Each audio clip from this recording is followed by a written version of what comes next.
আজকে আমি বানাবো নারকেল নাড়ু। তো তার জন্য নারকেলটা কুড়ে রেখেছিলাম আগে থেকে, আর চিনিটা পরিমাণ মতো নিয়ে নিয়েছি। এবার চিনি আর নারকেল কোড়াটা আমি ভালো করে কড়াইয়ে মিক্স করে নেব।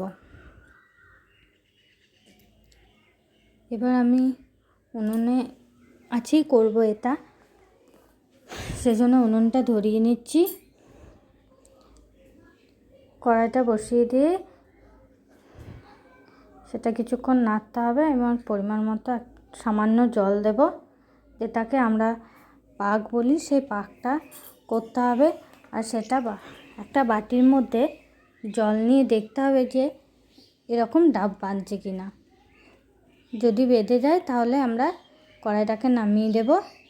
তারপর একটু নাড়াচাড়া করে শুকনো শুকনো মতো করে গোল গোল শেপ দিয়ে বানিয়ে নেব নাড়ু। দেখো এরকমভাবে বানিয়ে নিতে হবে। গরম তো, তাই তোমরা হাতে একটু জলও ব্যবহার করতে পারো। এই দেখো তৈরি হয়ে গেছে আমাদের নাড়ু।